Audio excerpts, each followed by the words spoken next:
All right, welcome to the Mike White podcast. Today we're going to be talking about Bitcoin. And just a disclaimer here, none of this we talking about investment advice. This is mainly about the technology as a whole, possibilities of Bitcoin and things like that. And so the guest today is Blough. Works for Unchained Capital here in Austin, Texas with client services. And I met Luke at a Austin Bitcoin Club meeting, and I saw he had like an Atlas Shrugged hat on, and I thought it was awesome because before Bitcoin, Ayn Rand and her ideas were like the most life-changing thing I've learned, and now Bitcoin it's not quite up to Ayn Rand for me, but it's pretty high up there. So I just want to welcome Luke on the show. Thanks for coming on.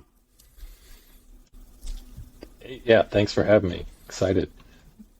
All right. So first off, I was just very interested in how you came to learn about Ayn Rand and Bitcoin, like which was first and how that whole process went. Yeah, it's a good question. It's funny because it both happened at the same time, pretty much. It was the middle of 2020 where I started accumulating some Bitcoin, and also at the time Ethereum and Dogecoin, and I went. You got a little AMC in there and some other of the meme stocks, and COVID was happening. I think at that time it was starting to bubble up in China, and the world was just getting really weird. And the money printer started to go burr, and then they had the lockdowns, and I really just started questioning, like, what, how can the government just print money forever? This seems crazy. And yeah, I remember at Christmas time being around the bonfire with my family and my brothers, and being out late at the fire, and talking about this stuff, just how crazy and kind of tyrannical the world's governments were getting. And my brother just goes, "I'm going to tell you for about the third time, you need to read Atlas Shrugged.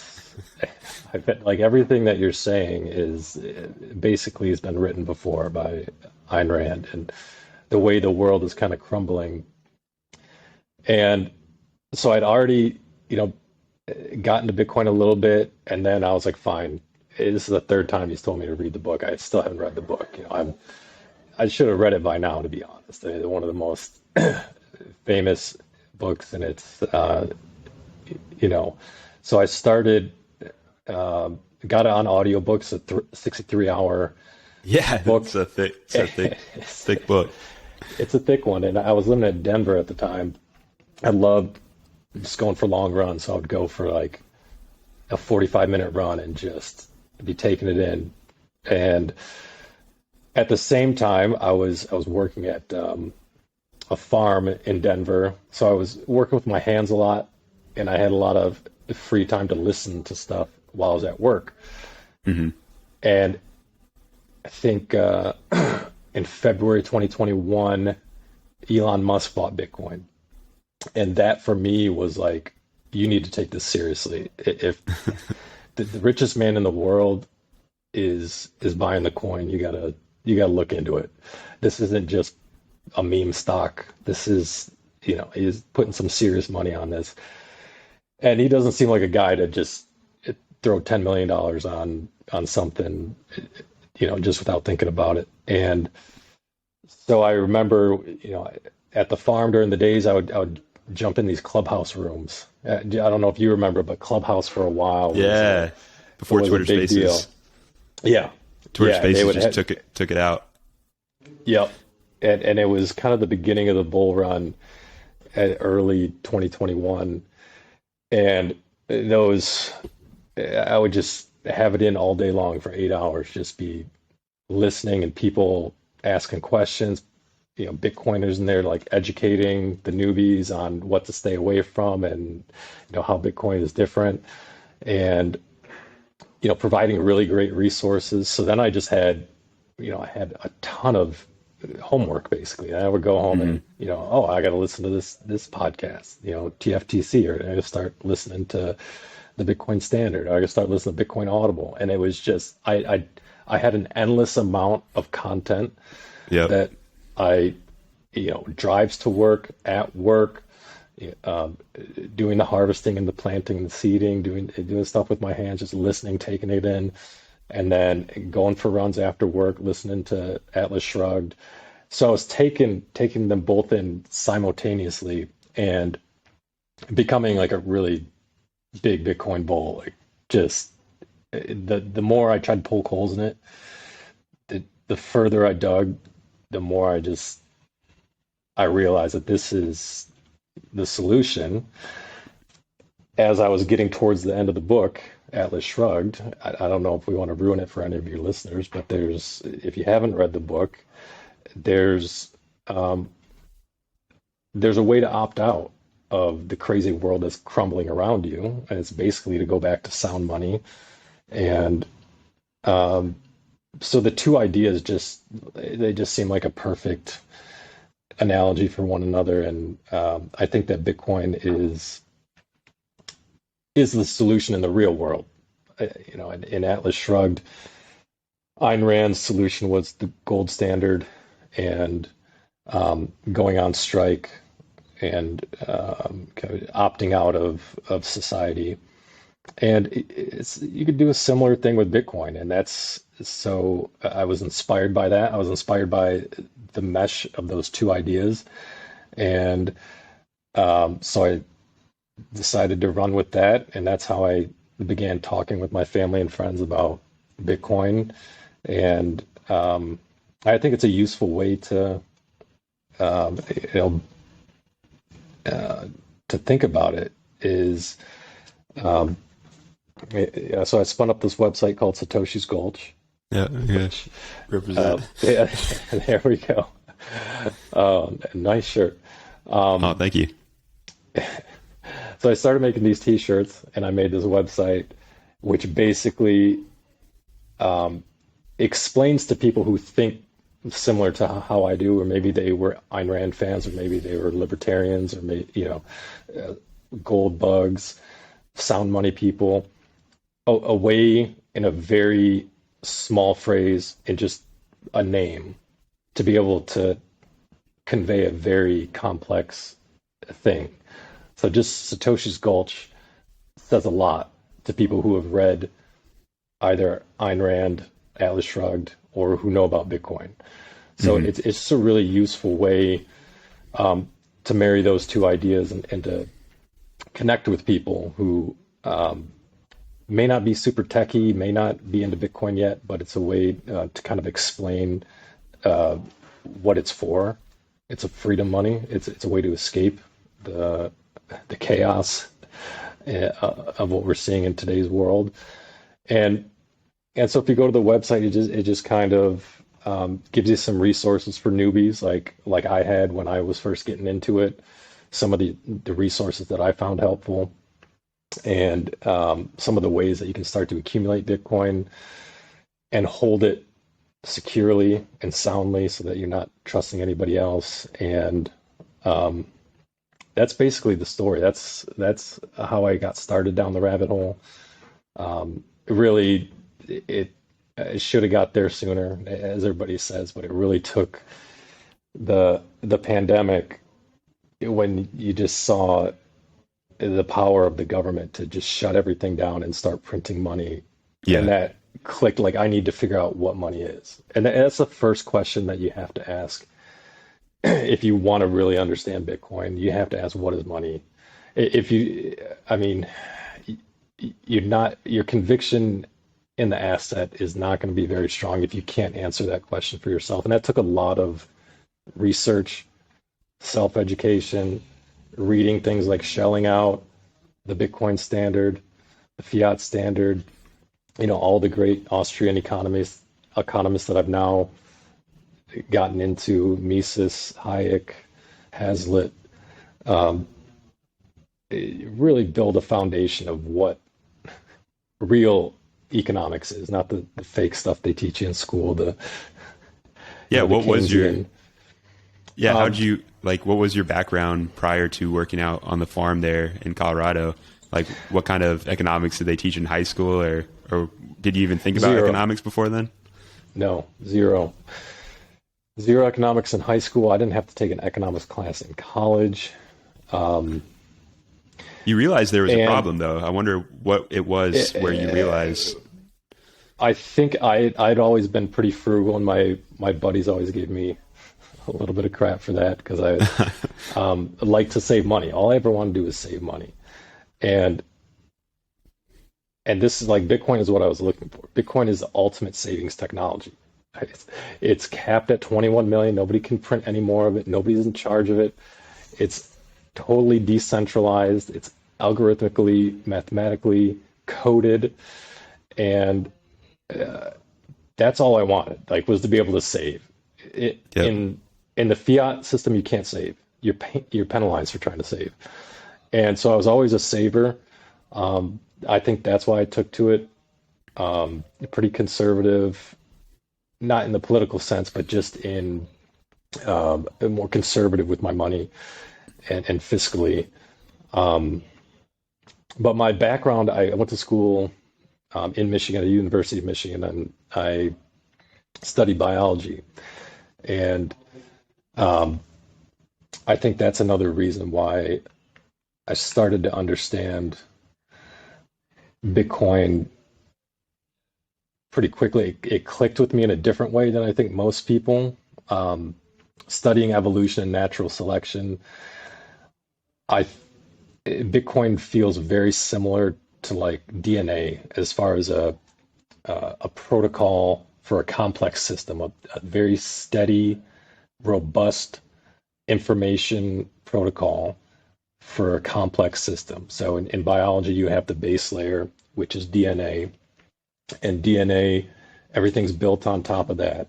And then you have uh, the environment, which is like the free market, and then you have natural selection, which is um, this force that is a brutal force of competition and um, extinction and speciation and all that. And there's a lot of similarities to free market economy. You have, if you have a sound base layer of money, human civilizations are able to flourish. And really without money, in my opinion, money is the backbone to human civilization. Because before we had money, we were just tribes, hunter-gatherers, Bartering. um, bartering. But in order to have a complex, peaceful, innovative, healthy, prosperous, progressive human civilization, you need a solid protocol layer, just like in biology.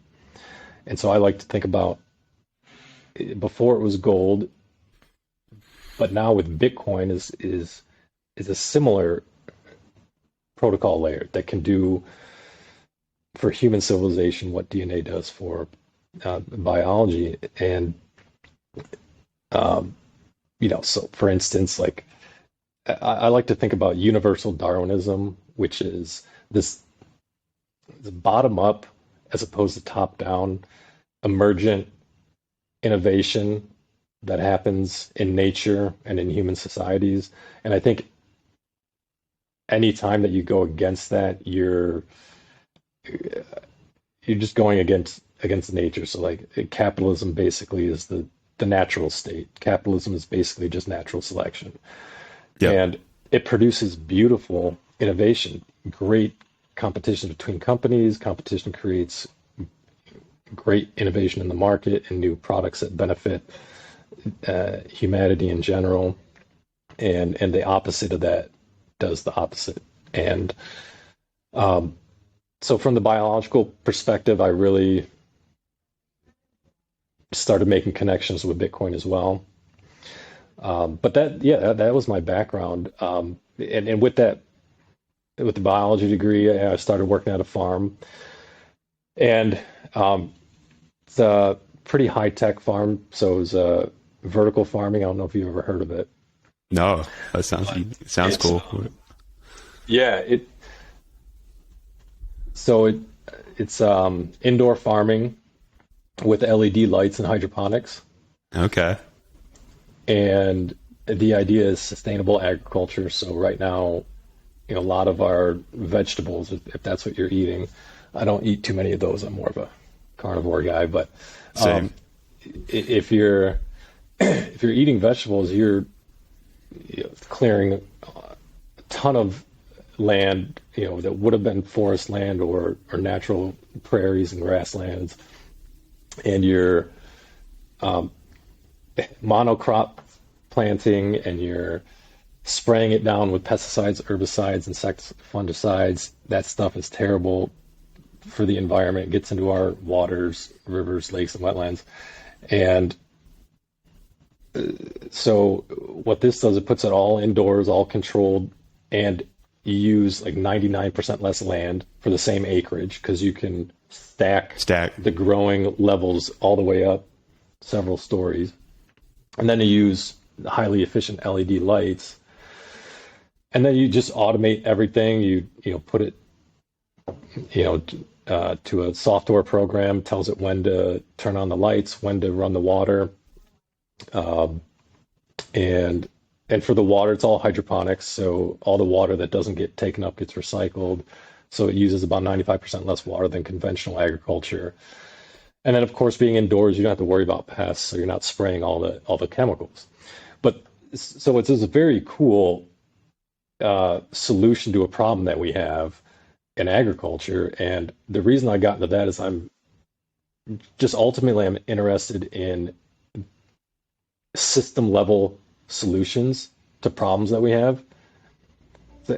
I've never really been that interested in trying to put band-aids on problems, just going to the root cause of the problem. Yeah. And so that's why I got into that industry, is there was what I perceived to be a big problem in agriculture in general, but especially plant production. And that business model really tackles that problem. And so it was super fun to, yeah. Yeah, and in a free market, that's how things run. And you got people that have interests in what they believe in and what they want to do, and they choose to put their money where their mouth is. And whether it could be your physical work or your money. And people, you got to have investors for that, I'm sure. So there's people that think it would be profitable, it's a good idea, and in a free market, the people would decide, and it's their stake because it's their money they worked for. It's your certificate of value of I did something productive for someone. It was worth this much that I can go do it. But then if you have this fiat economy, they totally so much relies on what the banks,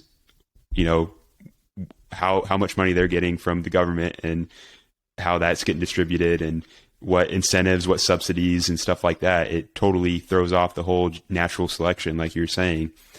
And I don't. Yeah, and that we were up against it, and by the time I left, we hadn't been profitable yet. And if agriculture is one of the most important things to human civilization, you could argue it's top 5, right? Once humans invented agriculture, we were off to the races. So it was really cool to work on a problem that was that far upstream of the world's problems. Like what we put in our body, what we ingest, how we produce our food is top 5. And once I started going down the Bitcoin rabbit hole, I was like, this is literally the only project that I could work on that is more important than what I'm doing now. And it's tough to beat. I mean, you're trying to fix the agricultural system. Yeah. But fixing the money is just slightly more important. Maybe not slightly, but it is more important in my opinion, because agriculture and fixing, like you just said, it's hard to break out in the fiat world with a new paradigm in agriculture when you're up against it. And like I said, we didn't get any government subsidies. We were bullied out of every group that was cozy with the bureaucrats. Like we were not allowed to be called organic. We were not allowed to get any subsidies. We were not getting any of that stuff. It was totally free market for us, but not for the rest of the agricultural producers. Yeah. And Have you heard of the broken window fallacy? no, I think that's, let me know if this analogy is totally off base, but that's what made it click for me is it's kind of like why some economists think war is good for the economy. And it's very Keynesian thought of spending, that consuming precedes producing. Like you have to spend before you produce, or, raise the demand before you raise the supply. And so broken window fallacy, if, say, it's like these kids playing baseball and Johnny hits a baseball, it breaks his neighbor's window. And they're saying how the Keynesians say that is good for the economy because now you're going to have the window guy go get a new window. He's getting paid. He's going to use that funds he used to buy a loaf of bread. So the baker's getting paid. And, they're like, oh, look, it's money circulating. Everything's good. But the alternative is the window isn't broken. The person who owns that home gets to save that money. There's time preference to money too. There's some value in savings. You don't want to have to work your entire life. So they can decide what they want, what is the most value with that money. They can invest it into other things. Maybe they love vertical agriculture and they could invest it with your old company. And that provides even more value. The same circulating eventually, and you have a window that's still good. And so I think of that with them printing money, whether, buying bonds, and then just straight up in COVID, they just gave people money. And they're like, okay, yeah, everyone's going to go spend it. But no productive action was done. So that money is meaningless. So it's just lowered the value of each of those dollars. But I don't know. Yeah. I don't know if that's a proper analogy. No, that's perfect. And as you were describing that, I do remember hearing that. And I can't remember if it was in Henry Hazlitt's book. What is his? It's Economics in One Lesson. Yeah, that's a good one. And I think maybe he spoke about that fallacy in there. And it was a little bit older book, so he was talking about, well, maybe that person whose window wasn't broken now can go buy a suit. And now the suit maker gets the benefits of that money. And it still circulates in the economy. It just goes into the economy in more efficient routes. And in your terms, that's, when you want to use it. Yeah. What about in your journey of Bitcoin, what's been your biggest time of FUD, fear, uncertainty, and doubt? Or have you had any? Like personally, or coming from other people? I'd say, like personally yourself, where you like, maybe I wasn't so sure about this, and then I learned more about it, or any major questions that really had you worried. Yeah. For me, it was the countries. I'm thinking like, oh, what if they just ban it and then my Bitcoin's meaningless? Yeah, that one didn't really get me. There's some that scare me. Well, I wouldn't say scare me. Bitcoin has not done what it needs to do yet. Like there's still a long way to go, and there's still a lot of things that I have my eye on that we need to keep building. We can't let up. I don't think Bitcoin will ever die, but we can definitely make it more robust and easier to get into the hands of people who need it the most. So building privacy tools and good user interface and getting it into the hands of the people, like all the tools that are being built on Lightning. Lightning is super new right now. Lightning is a little bit more vulnerable than the base layer. But yeah, all that, those ones are easy. The big ones, like what happens if the countries ban it, that to me, I mean, you can answer it a bunch of different ways. You can just look at history and you can see China tried to ban it 6 different times or something. And the last time was for real. The last time was when they really meant it. And And so they crack down hard on miners and stuff. But there are a lot of people who think that there are still a lot of Chinese miners, you know, that are doing it just very covertly and using privacy tools and doing mining in China. But countries are in competition with each other for capital and for individuals. And so there's jurisdictional arbitrage there. Like if you have a country who bans it, you just move, or who's not even, they don't even have to ban it outright. Even if they're just a little bit crack down on it, like just being a little bit too heavy-handed, make it a little bit too hard to buy, make it a little bit too hard to do it privately, make it a little bit too hard to mine. Maybe they want to tax your mining revenue or something. You just move. And that's what people in America are doing. They're moving to states that are more friendly to Bitcoin. Max and Stacy Kaiser, very famous Bitcoiners, just straight up moved to El Salvador. You have a lot of folks move to El Salvador. And say what you want about their president. There may be some questions there about his policies and other things, but he's been very friendly to Bitcoin. Zero cap gains. You know, mining. They're doing the volcano bond. They've got a lot of stuff going with Bitcoin in El Salvador. So I think the game theory just plays out. You have countries competing with each other for the Bitcoiners. You know, Bitcoin goes, it becomes the world reserve currency, and we have hyper Bitcoinization. It's a really losing strategy for a country to ban it. And then the other thing is, it's kind of it is impossible. I mean, you can ban it in name, but you can't stop somebody from holding it.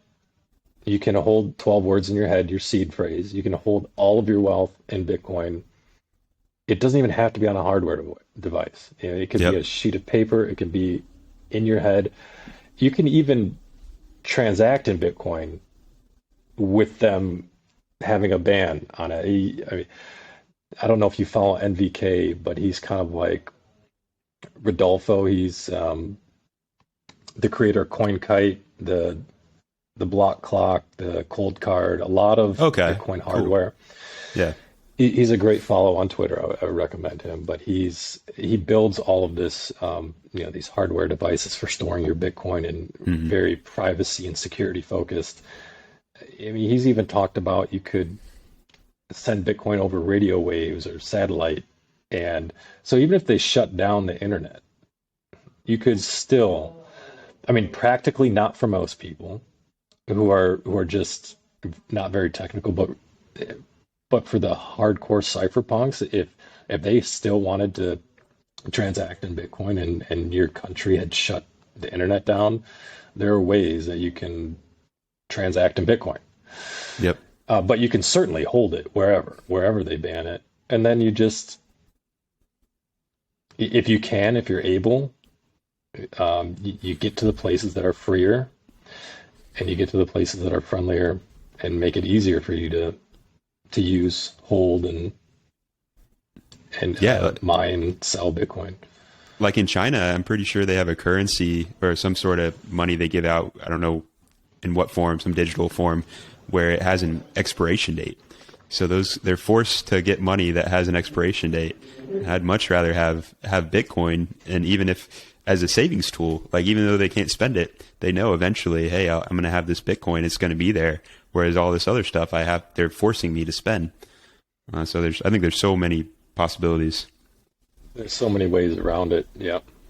Yeah. So one thing you said was when you initially were going down the rabbit hole, you were getting into Ethereum and Dogecoin and all those other shit coins. So what made you switch to all Bitcoin? Well, I had a lot of, I think Clubhouse was huge. It wasn't that I was taking anybody's word for it. There was no appeals to authority or anything like, hey, y'all, you have to stay away from these things just because we tell you so. It was always do your own research. Don't trust us. Just verify. Go go look at what Bitcoin is, what money is, and what these other things are. And and I remember like I would hop in a Clubhouse, a Bitcoin only room, and then I would hop into like an NFT altcoin room, and it was just it was night and day. It was signal versus the noise, and the noise was clearly coming from the NFT altcoin crowd, Ethereum crowd. It wasn't even close. Like if you just had half a brain, you'd be able to tell. Like the Bitcoiners are solving an actual problem. These guys are serious about fixing the money, and they understand that that's all you need to do. That you don't need to do digital pictures with apes, and you don't need to do all this other fancy stuff. You literally focus hard on the goal, which is getting the money out of the hands of the state, and you fix the money, and you laser focus. That's where the laser eyes come in. Laser focused on that. You're not distracted by the gains or whatever's going on in shitcoin land. You're laser focused, and it just became very clear. I dumped those other tokens shortly after I really went down the Bitcoin rabbit hole. It didn't take long, and I think I benefited. You know, there are cycles to Bitcoin. Bitcoin started in 2009, 10, and people who got in it early did not have the benefit of all these other people who had already gone through these altcoin phases where the altcoins come in and then they go to zero. This happened, at the last cycle, 2016, 17. The ICOs came out, and so the OG Bitcoiners had to learn the hard way. They had to get burned by being sold, the next Bitcoin or whatever. Bitcoin is the MySpace, our coin is the Facebook sort of thing. But it just becomes really clear once you look at it for more than 5 seconds that Bitcoin is the only thing that matters. And I mean, the node count it just blows all the other ones out of the water. So it's actually decentralized. The other ones are only decentralized in name. Dino is decentralized in name only. And it's, they went through the block size wars, which was very adversarial times where there was an attempt to co-opt Bitcoin. And they were going up against big money, big interest, big time fighting for the future of this network. And the nodes won out, the users won out, and they proved that Bitcoin was not just claiming to be decentralized and not controlled by any one party, it actually was. And that there's real consensus, and the blocks just keep coming in, TikTok, next block, every 10 minutes. And you can't say that for anything else. Not only is the focus clearly not there with any of the other altcoins, they want to try to do all these other, they want to be a world computer, they want to sell monkey pictures, they want to be the metaverse. Bitcoiners just want to fix the money. And it's totally different. It's totally different. And it was very easy, but I was very lucky to have a lot of resources to be able to separate the signal from the noise. Have you done much looking into the block size wars at all? I read the book, The Block Size Wars. Good read. So my understanding is from the Bitcoin standard, Saifedean saying Bitcoin as itself cannot replace Visa in terms of like just consumer transactions because there's way too many and it would just take way too much time. Like it wouldn't be possible. And so my understanding is that they were trying to change the block size so that you could use it as pretty much a transactional currency.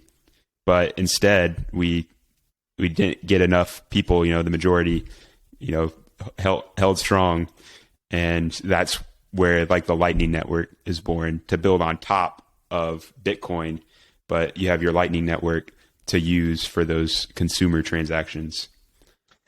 That's exactly it. That's perfectly put. And the only other thing I would add is the reason that it was so important to keep the block sizes that way and to build on in layers instead of trying to build everything on the base layer is because if we were to have increased the block size to be able to compete with Visa on the base layer, the amount of computing power that it would have required to run a copy of the ledger and run a node to be able to verify would have become astronomical. And it would have been it would have priced a lot of people out of being able to run their own, not only price them out, but just as far as computing power. Like a lot of people can't, the nodes, the hardware that would be required to run a node, if we were to increase blocks, it would have made the decentralization less. It was a centralizing force. And the early Bitcoiners, they realized that, and that's why the users fought so hard to keep that block size low, and that was the right call. The right call, and the same with biology or any complex system. You want the base layer to be dumb, slow, and stupid, kind of. Yeah. Bitcoin isn't dumb, but you want it. You don't need it to do everything. If you try to build all the complexity into the base layer, you're going to get more bugs. There's more attack surface. There's more centralization. There's more maintenance. There's more everything that you don't want. You want the base layer to be able to go on its own. You want it to be very simple, and this is what all complex systems require: a very robust, simple base layer that works, that has high uptime, and Bitcoin is never down. Okay, you can't say that for Ethereum and all the other ones. I forgot who said it, where I heard rules without rulers. Like these, Satoshi made the rules and they're here to stay. And it's like the laws of physics almost. Like everyone knows this is the common ground. This is the objective standard, and you cannot violate this, but everything else, do as you please, build on top of it, do whatever. Open source, you can see it. It's beautiful. It is beautiful. That's what makes it good money. Is it's objective, and it's the same, and it's scarce, and it's fungible, divisible, and all the things that make it great money. And it's predictable, and it has no inflation. And but yeah, the right answer was to build on top, and the internet built on top, and there's going to be layer 3, layer 4. Jeff Booth talks about this a lot. He was very early in the internet, and he says the same thing. The internet base layer is very simple. It's everything that you use is built on top of the protocol layer. So, but now we can compete with Visa. Now transactions on Lightning are cheaper, faster, 24/7. Don't require a third party. That's how we compete. I bought a coffee yesterday at the Meteor with Bitcoin. It was my first transaction. It was awesome. Nice. That's beautiful. It is beautiful. I'm a big fan of spending your Bitcoin. I think I'm a believer in the circular economy. We've got to get it into the hands of people, show people how it works, and buy and replace. Yep. The less that you use fiat currency, the better.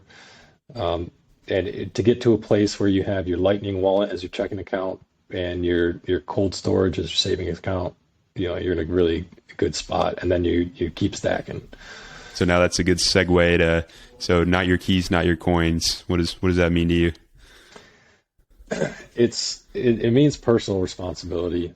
It means that part of the reason that we're in the mess that we are today in the fiat world is because people don't want to take responsibility. They don't want to have to worry about what they're doing with their money or where money comes from or whatever. But in order to have a better system, you have to take a little bit of personal responsibility and take self-custody of that. So instead of trusting a third party with your money, you accumulate Bitcoin, and then you get it into your own possession. So that's not your keys, not your coins. We saw that with FTX. A lot of people were chasing yield. They were chasing returns. Some people maybe just were lazy. They didn't want to have to figure out what does that mean to hold your own keys. Um, I feel bad for the people that got burned, but to trust a third party custodian with your Bitcoin is not the way.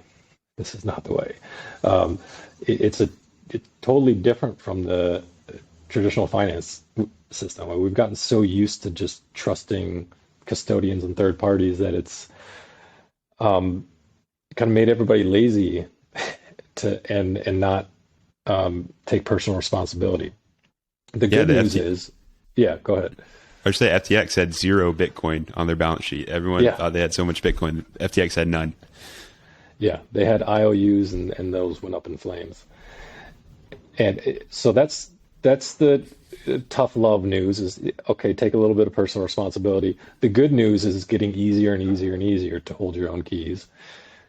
And the even better news is in the future on a Bitcoin standard, it's going to be so easy that you you kind of don't have to take as much responsibility. And I hate to say that, Yeah. but as an early adopter, which I still think that we're early, you have to take the time, even if it's a little bit harder, to figure out how to secure your Bitcoin.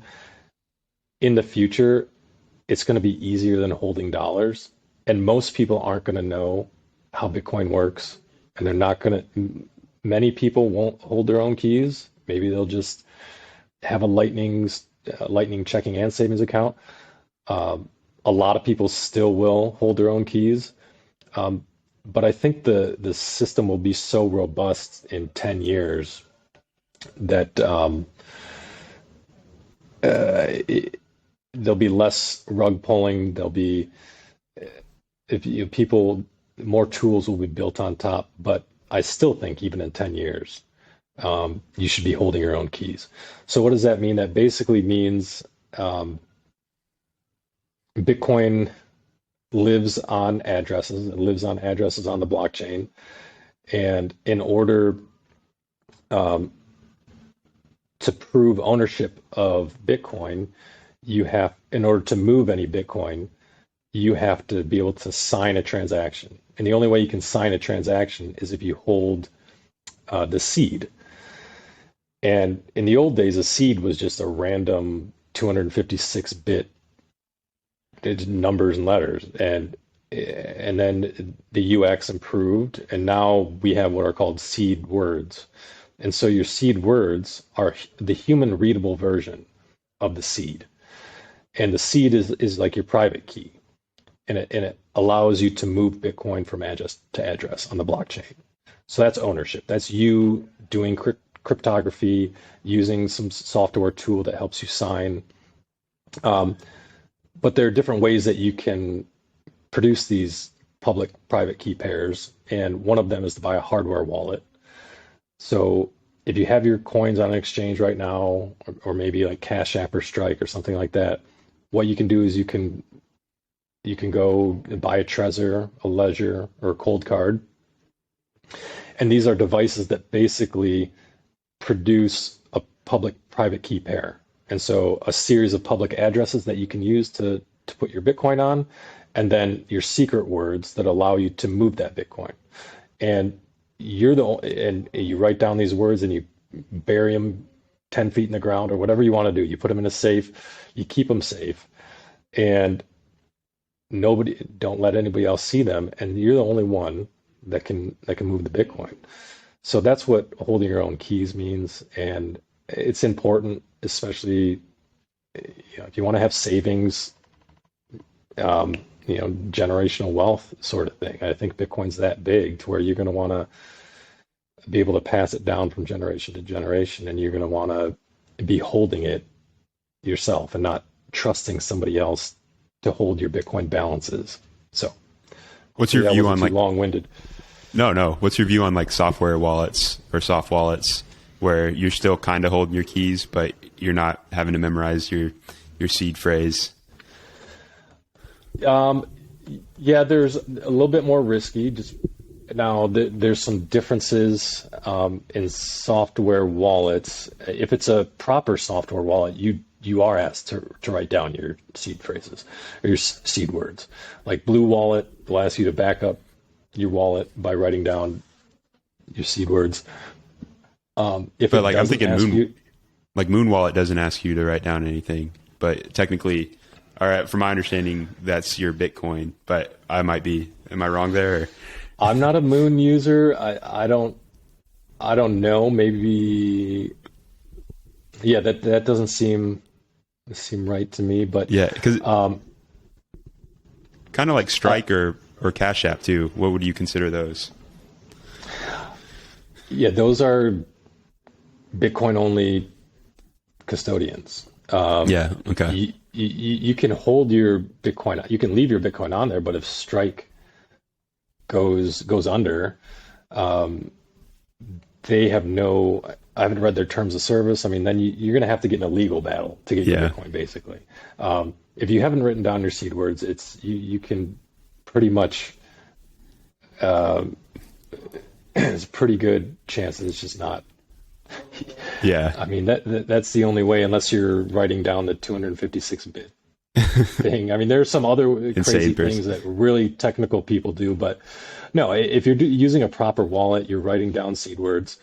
Um, that that's how you know that you have the coins, and you have the ability to sign, and you can use you can upload that wallet and that seed words onto some other wallet software or whatever. Um, but yeah, using Cash App or Strike, that's custodial still. And I know Okay.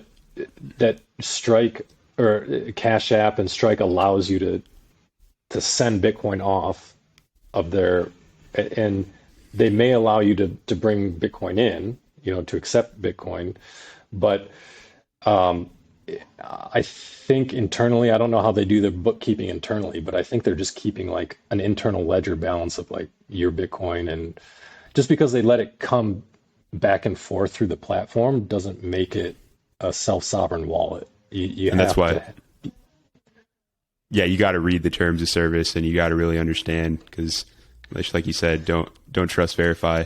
And that's when when I initially got into Bitcoin, I was like, okay, how am I going to buy Bitcoin? My friend told me about this thing called BlockFi. I heard it on this podcast. Like, oh, okay, I'll make an account with BlockFi. And I was buying Bitcoin, and it's like I don't trust myself with a hardware wallet. I know people say that's the safest way, but I could see myself losing it. I could see it breaking. I could see someone stealing it, and I was like, I don't want to rely on a single point of failure. So I'm just going to keep it on the exchange. So what would you say the alternative is to a single point of failure with a hardware wallet? What do you guys do at Unchained? yeah, it's a good question. That's part of the reason I got involved with these guys. It was because I had similar thoughts when I was making the transition from, I think I had it on Swan Bitcoin, and knowing the importance of getting in cold storage, I go, I don't know if I trust myself. Like I'm gonna lose the backup words, and the hardware device is gonna malfunction. This seems crazy. It's like some James Bond stuff. And so I started hearing about Unchained, and it's just what a great solution to that problem.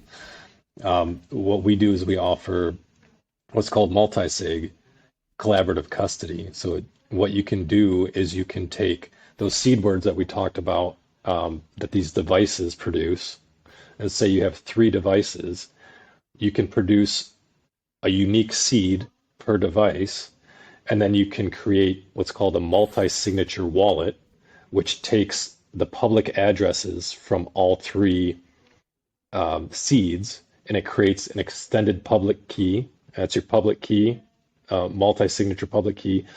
And then uh, in order to move any Bitcoin, you would need to sign with two out of three of those seeds. And um, and then so what we do at Unchained is Unchained holds one key and you hold two keys. So you go through concierge onboarding with us. We help you set up your keys and your vault. And then you take your two devices and your two backups. So you have four items, two hardware devices, two backup words, sets. And then you geographically distribute them. And that way, if you lose, you can lose up to a number of one of these. You can lose 3 out of 4. And as long as you have like one seed backup, but you lost everything else, you can go to Unchained and say, I screwed up or something really bad happened, my house burned down or whatever. I lost everything else, but I still have this one seed phrase. We need to move this to a new vault and we can help you get it, sweep the funds into because Unchained has one key and you still technically have one key. And so that reduces single points of failure. It's a very robust self-custody option. I think it's one of the best in my opinion. I use Unchained. It's a great product. I think, working there, I started working there in January. I've already seen on several instances where we've been called upon to help somebody in that sort of situation. And if they didn't have us as a partner, their Bitcoin would have been lost. So it's a really great solution to that, in my opinion.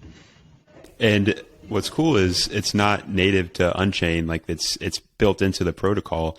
I think Unchained does it better than anyone else. I did a lot of research, like, okay, who do I trust the most to work with for this multi-sig thing? And it was between you guys and Casa. Now I'm even more happy with my decision because I just heard Casa's supporting Ethereum as well.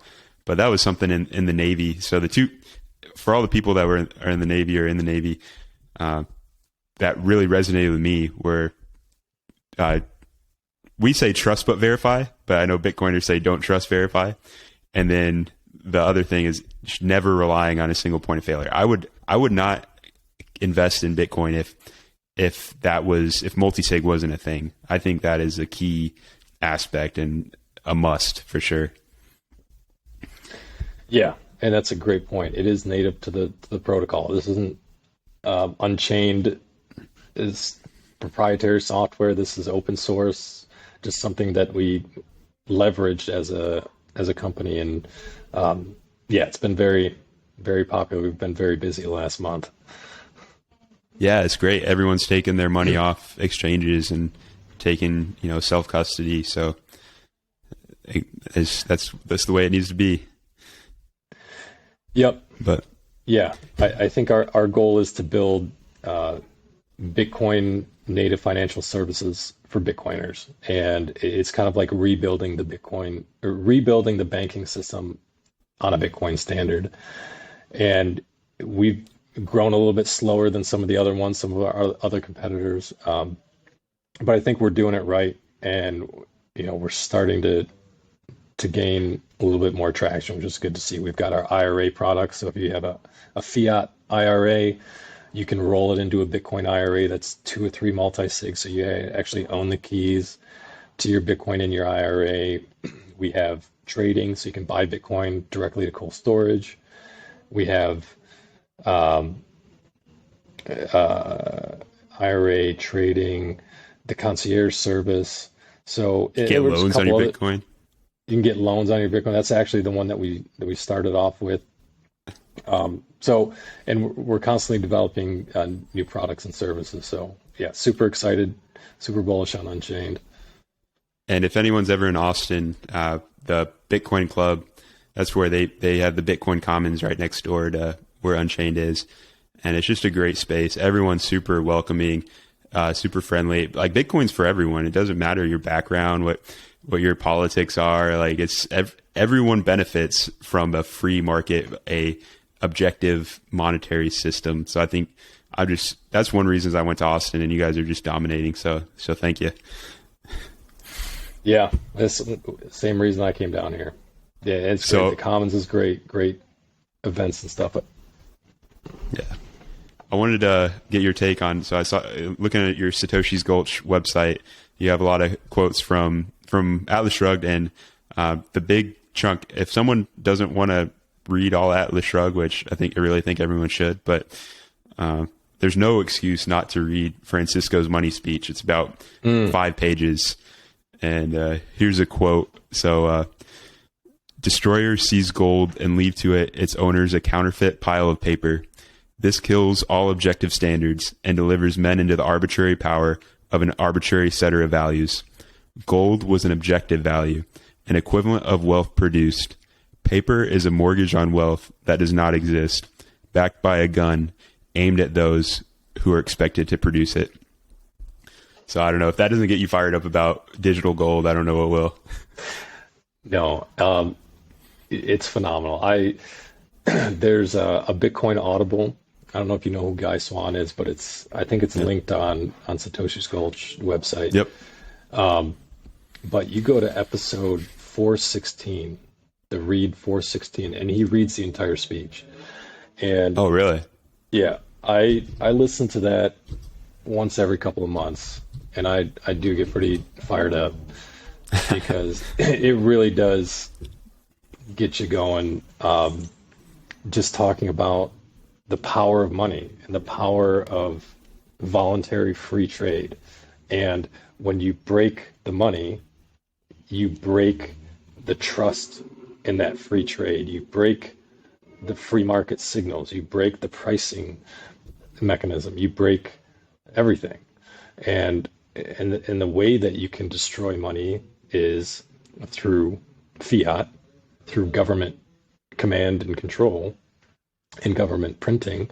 And I can't believe we haven't mentioned the word inflation once yet this oh, episode. yeah. But that's something that's really what it comes down to. I mean, if you don't know what inflation is, if you don't know that it's the government stealing from you, stealing your purchasing power, and they do it through the money printer, and it's that simple. And if that's not the biggest billboard for Bitcoin, if 2021 and the lockdowns, for me, it's just glaringly obvious. But I don't think that we talk about inflation enough. People in the mainstream media dismiss it. Oh, it's Putin. Oh, it's the Ukraine war. We shouldn't talk about it. We should talk about more important topics. Whose rights, whatever.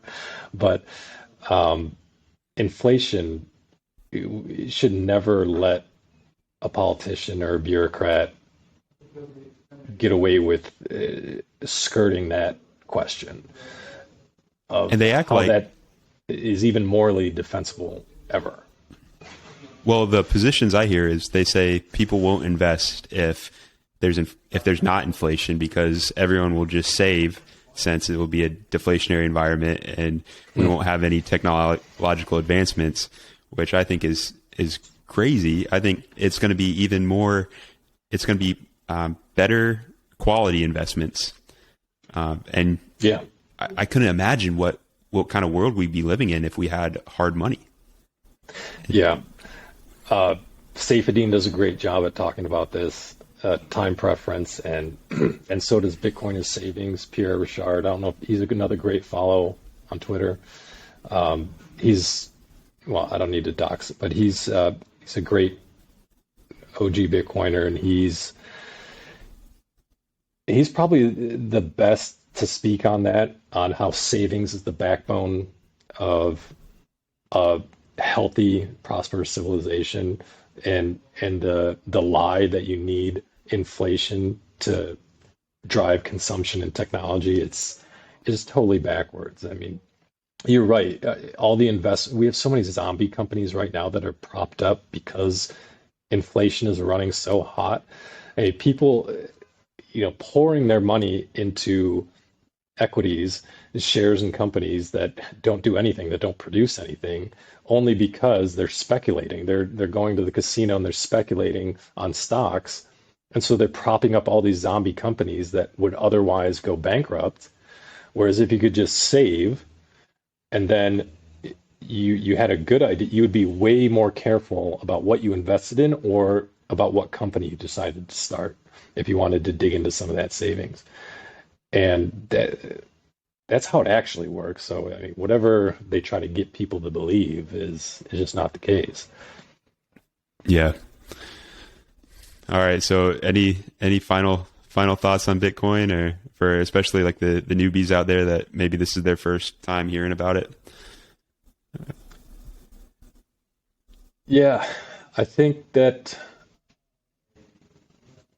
not having any is a weird allocation for me. I think it's definitely worth looking into. You know, you don't necessarily have to go as deep as I went, or as Mike you have gone, um, but it's certainly worth looking at. And if you care about saving at all, look at it like a savings technology. If you're a techie person, maybe you look at it because of how interesting it is tech wise. If you were a gold bug, you should definitely take a look at it.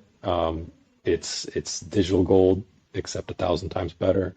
If you're if you're just not a big fan of the state, and you're an Ayn Rand fan, you really enjoyed Atlas Shrugged, you should take a look at it as a solution that is similar to the solution that she provided in that story. Is a way to opt out of a crumbling society is to go back to sound money and free markets. And Bitcoin is the freest market in the world. And if you like freedom, Bitcoin is for you. So it's Bitcoin's for everybody. I think it just you got to see it for yourself. I mean, I have the quote on the website. Oh yeah. It's one rule in this valley: you must see it for yourself. Something like that. Our first rule here is that our first rule here is that one must always see for oneself. John Galt. That's the don't trust verify, and that's the think for yourself. And unfortunately, today a lot of people don't think for themselves. But I think the tide is turning. People we're kind of having a mask off moment. The wizard behind the curtain is, people are starting to see him, and people are starting to think for themselves some more and starting to ask these deep questions like why our money isn't backed by gold anymore. Our money is printed out of thin air. So just ask some questions, like think for yourself. If you love freedom, it's definitely something to look into. That's it for final thoughts, I think. Yeah, that's a great note to go out on. And thank you so much, Luke, for taking your time and educating the Mike White podcast on Bitcoin. So everyone should, or I recommend them go to Twitter, Instagram, and follow at Satoshis_Gulch, and also Google the website for all the resources he's talking about, podcasts, books, get some sweet merch. And that's it for the Mike White podcast. Thank you. Thanks, Mike.